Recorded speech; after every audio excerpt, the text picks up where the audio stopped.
அன்பர்கள் அனைவருக்கும் வணக்கம். இன்றைய நாள் இனிமையான நாளாக தொடர சிம்மராசி அன்பர்கள் அனைவருக்கும் வாழ்த்துக்கள். இந்த ஆகஸ்ட் 2025 மாதத்திற்கான விரிவான ஜோதிட பலன்களை பற்றி இப்போது பார்க்கலாம். சிம்ம ராசியில் பிறந்த மகம், பூரம், உத்திரம் ஆகிய 3 நட்சத்திரக்காரர்களுக்கு இந்த மாதம் ஏற்படும் கிரக பயிற்சிகள் உங்கள் வாழ்க்கையில் என்னென்ன மாற்றங்களை கொண்டு வரும் என்பதை விரிவாக காணலாம். உங்கள் தொழிலில், வியாபாரம், நிதி, ஆரோக்கியம், கல்வி மற்றும் குடும்ப வாழ்க்கை எப்படி இருக்கும், என்ன செய்தால் நன்மைகளை பெறலாம் என்பது குறித்து முழுமையான தகவலையும் இந்த பதிவில் காணலாம். சிம்ம ராசி அன்பர்கள் வாழ்க்கையில் எல்லா விதத்திலும் முன்னேற்றம் பெற தினமும் காலையில் சூரிய நமஸ்காரம் செய்வது மிகவும் நல்லது.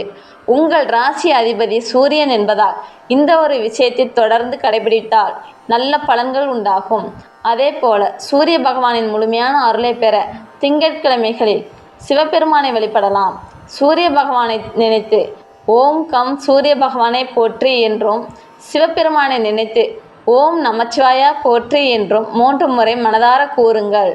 சிம்ம ராசி அன்பர்களுக்கு இந்த மாதம் கொஞ்சம் கவனமாக செயல்பட வேண்டிய மாதம்.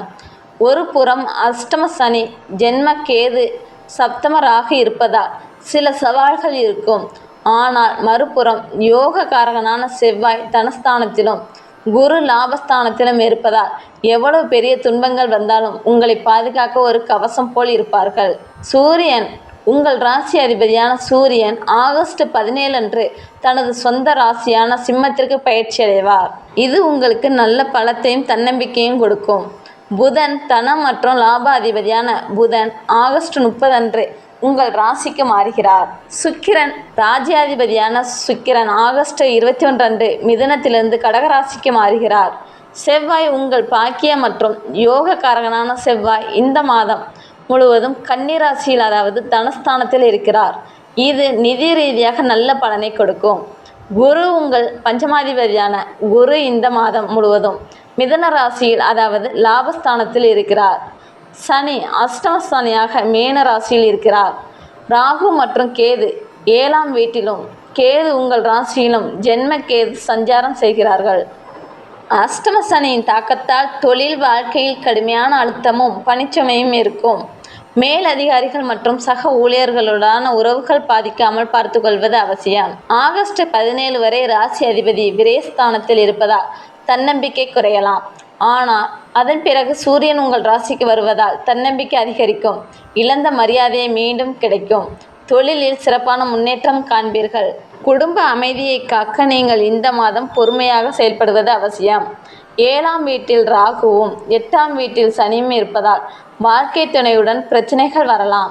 அவர்களின் ஆரோக்கியத்திலும் கவனம் தேவை. ஆனால் லாபஸ்தானத்தில் இருக்கும் குருவின் பார்வை 7ஆம் வீட்டின் மீது படுவதால் உங்கள் துணை உங்களுக்கு ஆதரவாக இருப்பார்கள். பெரிய பிரச்சனைகள் வராமல் தடுக்கும். குடும்ப பெரியவர்களின் ஆரோக்கியத்திலும் கவனம் செலுத்துங்கள். சிறிய உடல் உபாதைகள் வந்தாலும் உடனடியாக மருத்துவரை அணுகுவது நல்லது. அஷ்டம சனி மற்றும் ஜென்ம கேதுவின் தாக்கத்தால் உடல் ஆற்றல் குறைந்து மன சோர்வு மற்றும் கவலை உண்டாகும். முடிந்து போன விஷயங்களை மீண்டும் மீண்டும் யோசிப்பதை தவிர்ப்பது நல்லது. ஜீரண மண்டலம், இதயம் மற்றும் எலும்பு தொடர்பான பிரச்சனைகள் வர வாய்ப்புள்ளதால் எச்சரிக்கையாக இருங்கள். ஆகஸ்ட் 17க்கு பிறகு சூரியன் கேதுவுடன் சேரும்போது உஷ்ணம் தொடர்பான நோய்கள் மற்றும் காய்ச்சல்கள் வரலாம். சுத்தமான நீர் மற்றும் உணவை எடுத்துக்கொள்வது நல்லது. வியாபாரிகளுக்கு இந்த மாதம் மிகவும் கவனமாக இருக்க வேண்டும். 7ஆம் வீட்டில் ராகு இருப்பதால் கூட்டாளிகளுடன் கருத்து வேறுபாடுகள் வரலாம். 8ஆம் வீட்டில் சனி இருப்பதால் திடீர் நஷ்டங்கள் ஏற்பட வாய்ப்புள்ளது. எனவே அவசர முடிவுகள் எடுப்பதையும் புதிய முதலீடுகள் செய்வதையும் இந்த மாதம் ஒத்திவைப்பது நல்லது. குருவின் சாதகமான நிலையால் பெரிய நஷ்டங்கள் வராது. ஆனால் கவனமாக இருங்கள். மாணவர்களுக்கு ஜென்ம கேதுவால் கவனம் சிதறலாம். படிப்பதில் மனதை நிலைநிறுத்துவது கடினமாக இருக்கும். ஆனால் பஞ்சமாதிபதி குரு லாபஸ்தானத்தில் இருப்பது ஒரு மிகப்பெரிய வரம். கடினமாக உழைத்தால் எதிர்பார்த்த நல்ல பலன்களை பெறலாம். சனியின் தாக்கம் குறைய ஒவ்வொரு சனிக்கிழமையும் அனுமன் சாலிசா பாராயணம் செய்வது, ஏழைகளுக்கு கருப்பு எள் அல்லது எண்ணெய் தானம் செய்வது நல்லது. கேதுவின் அருள் கிடைக்க தினமும் கணபதியை வணங்கி வாருங்கள். ஓம் கம் கணபதியே நமக என்ற மந்திரத்தை தொடர்ந்து ஜெபித்து வரலாம். ராகுவின் நல்ல பலன்கள் கிடைக்க தினமும் துர்கா தேவியை வழிபடுவதும் துர்கா ஸ்தோத்திரத்தை பாராயணம் செய்வதும் நல்லது. சூரியனின் பலம் பெற தினமும் காலையில் சூரிய நமஸ்காரம் செய்வதும் காயத்ரி மந்திரம் சொல்வதும் அல்லது கேட்பதும் உங்கள் வாழ்க்கையில் நன்மைகளை உண்டாக்கும். சிம்ம ராசி அன்பர்களே, இந்த மாதம் நீங்கள் கவனமாக செயல்பட்டால் எல்லா வகையிலும் நன்மைகளை பெற்று நலமுடன் வாழலாம். எங்கள் வாழ்த்துக்கள்.